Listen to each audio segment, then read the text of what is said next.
Islamic Republic of Pakistan.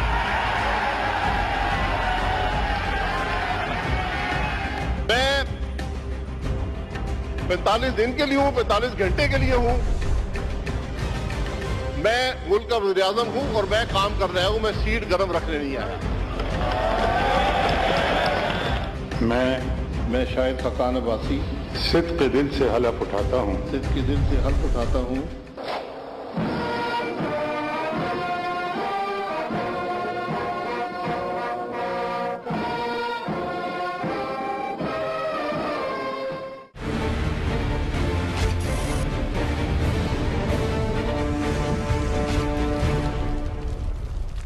السلام علیکم.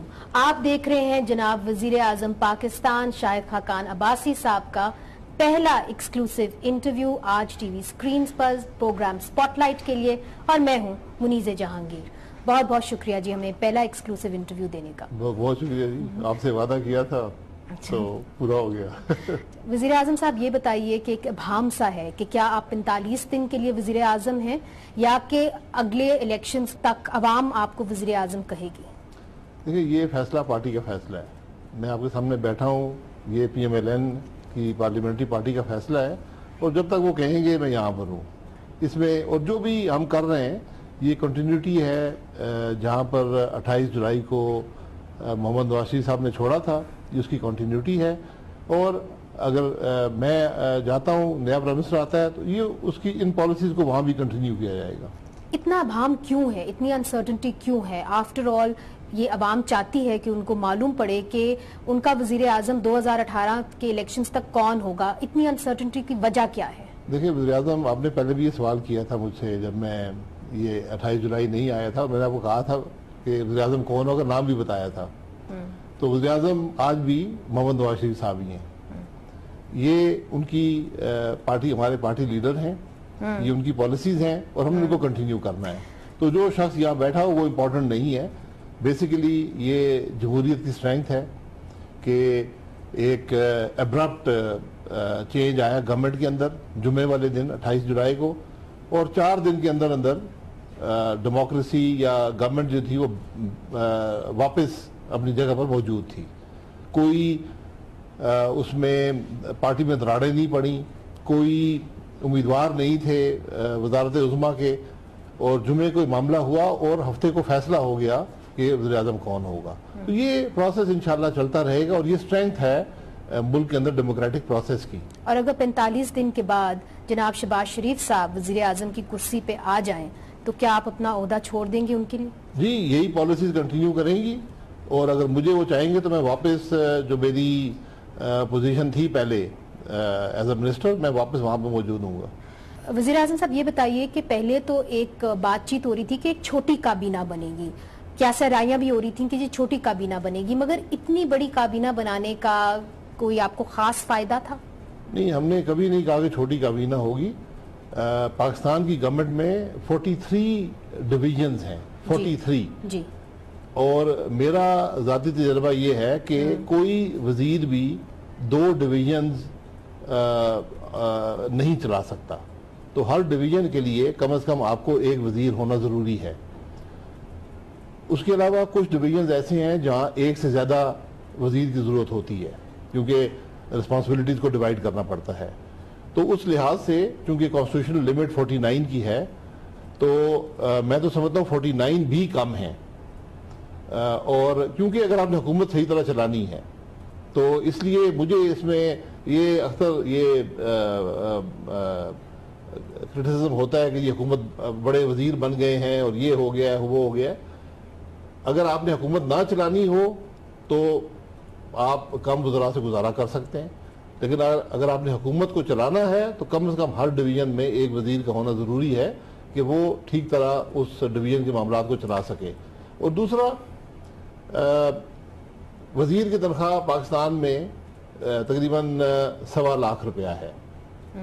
اس کے علاوہ ایک گھر ملتا ہے, اگر آپ گھر نہ لیں تو 1 لاکھ روپے اور مل جاتا ہے, اور ایک 1300 سی سی کی گاڑی ملتی ہے, ایک ڈرائیور ملتا ہے, یہ اور ایک ٹیلی فون ملتا ہے 7,000 روپے کی لمٹ کا.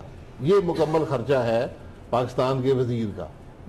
تو فیصلے جو آپ نے کرنے ہوتے ہیں وہ اربوں روپے کے فیصلے ہوتے ہیں.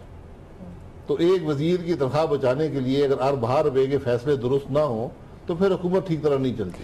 تنقید کرنے والے تو یہ بھی کہتے ہیں کہ آپ لوگ نیپوٹزم کرتے ہیں. جو لوگ بڑھ چڑھ کے انہوں نے شریف خاندان کا دفاع کیا, آپ نے ان کو وزارتیں دی.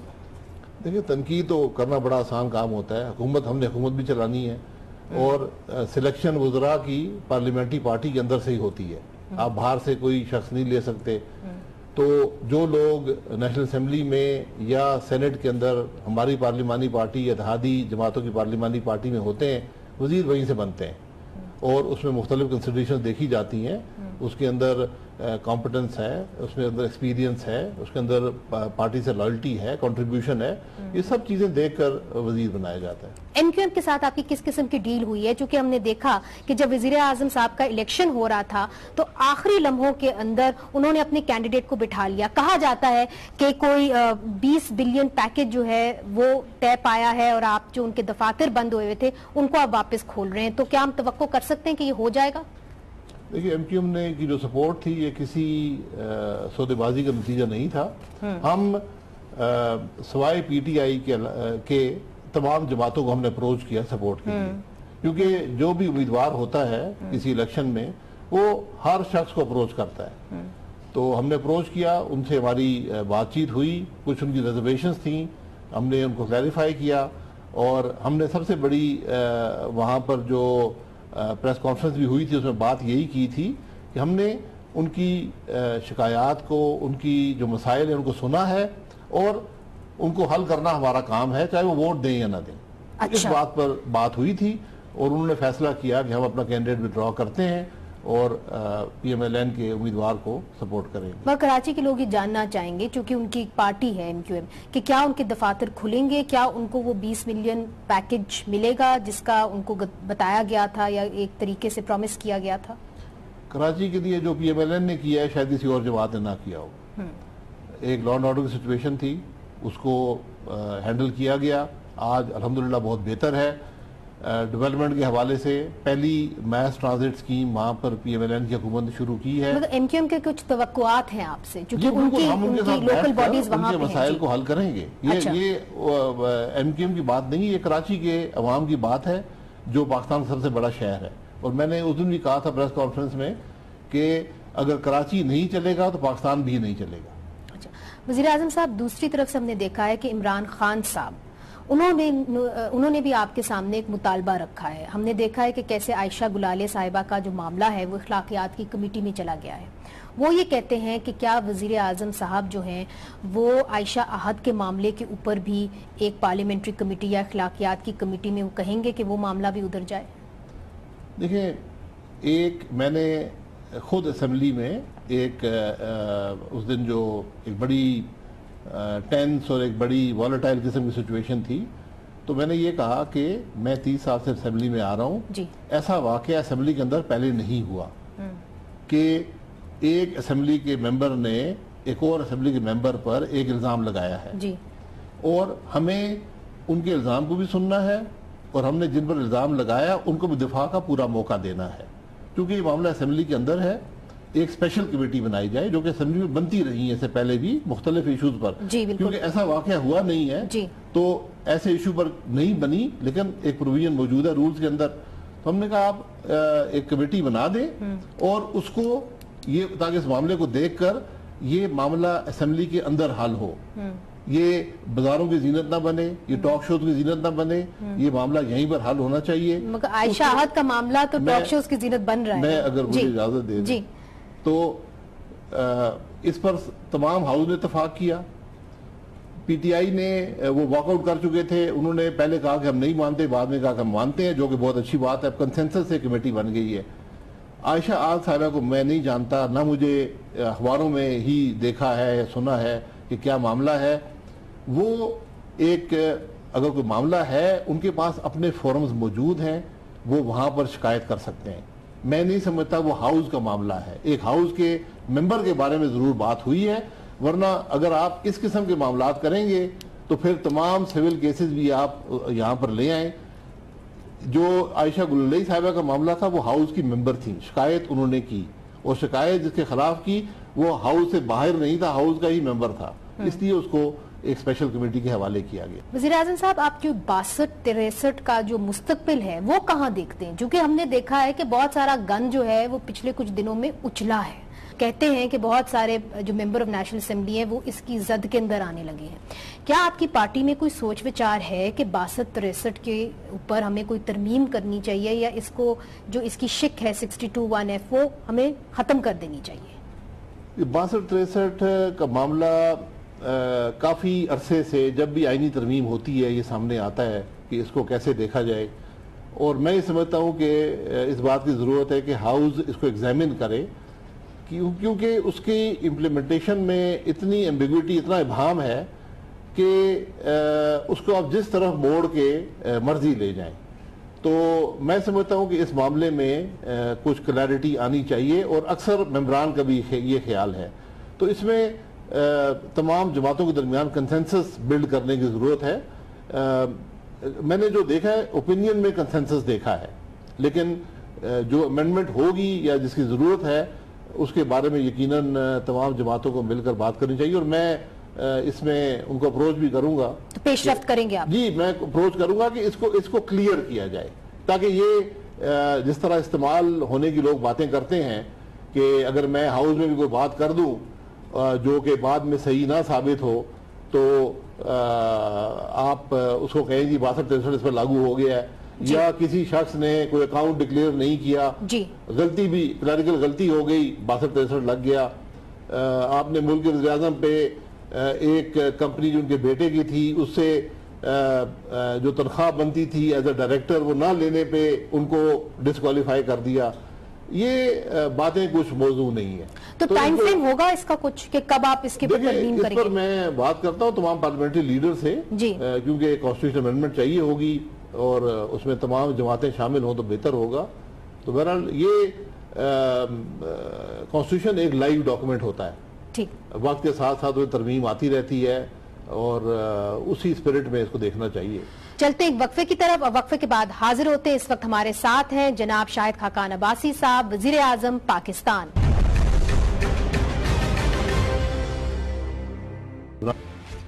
شاہ محمود صاحب نے کل ہی ایک بیان دیا, انہوں نے کہا کہ وزیر اعظم جو جا رہے ہیں اسلام آباد سے لاہور, اس کے اندر بہت سارے جو پبلک منی ہے اس کا استعمال ہو رہا ہے اور یہ غلط ہے, اس کا نوٹس لینا چاہیے. جی بالکل, وہ نوٹس لے سکتے ہیں. وزیر اعظم کا بھی حق ہے کہ وہ اپنے گھر واپس جائیں اور جس طرح مرضی ہے وہ جائیں. عمران خان صاحب بھی روز جلسے بھی کرتے ہیں, جلوس بھی کرتے ہیں, وہاں بھی پروٹیکشن ہوتی ہے. یہ حکومت کا فرض ہوتا ہے کہ پولیٹیکل لیڈرز کو پروٹیکشن پرووائڈ کرے اور ان کو فیسیلیٹیٹ کرے. تو اسی اسپرٹ میں کوئی اسپیشل انسٹرکشن میری طرف سے نہیں ہے. جو نارمل پروٹیکشن ایک پارٹی کے لیڈر کو, ایک ایکس پرائم منسٹر کو دی جاتی ہے, وہی محمد نواز شریف صاحب کو میسر ہوگی. شیخ رشید صاحب نے آپ کے اوپر الزام لگایا ہے کہ جب آپ پیٹرولیم منسٹر تھے, اور ابھی بھی آپ پیٹرولیم منسٹر ہیں, مگر تب کی بات کر رہے ہیں جب آپ وزیر اعظم نہیں تھے, تو تب آپ نے LNG کے کچھ کوٹے دیے تھے جو شفافیت کے ساتھ نہیں دیے تھے, جس کے تحت 200 بلین روپے کا نقصان ہو گیا تھا. تو اگر یہ سارا معاملہ نیب کے اندر جاتا ہے اور یہ کھلتا ہے تو آپ کا دفاع کیا ہوگا؟ دیکھیں, شیخ رشید صاحب مجھے 30 سال سے جانتے ہیں اور میں ان کو بھی 30 سال سے جانتا ہوں, اور راولپنڈی کے عوام بھی ہم دونوں کو 30 سال سے جانتے ہیں. تو اس کے بارے میں مجھے مزید کچھ کہنے کی ضرورت نہیں ہے کہ ان کے الزامات کیا ہیں. اور میں نے ہمیشہ یہ کہا ہے کہ جو مجھ پر الزام لگانا چاہتا ہے ضرور لگائے, لیکن الزام وہ شخص لگائے جو یہ کہنے کے قابل ہو کہ جب میں سیاست میں آیا تھا تو میرے اثاثے کم تھے اور آج میرے اثاثے زیادہ تھے جب میں سیاست میں آیا تھا, اور آج کم ہیں. کیونکہ میں فلور آف دا ہاؤس میں بات کہہ چکا ہوں کہ میں جب سیاست میں آیا تھا یا میری فیملی آئی تھی 1984 میں, تو ہمارے اثاثے آج سے بہت زیادہ تھے. تو جس نے الزام لگانا ہے وہ ضرور لگائے, میں الزام کا جواب بھی دوں گا, اسمبلی کے فلور پر چاہتے ہیں اور دے رہا ہوں. LNG کا معاملہ جو ہے وہ دنیا نے قبول کیا ہے کہ پاکستان نے جس سکسیس سے LNG کو امپلیمنٹ کیا دنیا میں کوئی نہیں کر سکا, اور کئی بلین ڈالر آج تک پاکستان بچا چکا ہے LNG پروکیور کر کے. ہم سے پہلے 10 سال میں 5 حکومتوں نے کوشش کی LNG لانے کی, کامیاب نہیں ہو سکے. تو لہٰذا 20 مہینے میں لائی, ہمیں کوئی اس میں وہ خدشہ یا ڈر یا خوف نہیں ہے. جو الزام لگاتا ہے لگائے,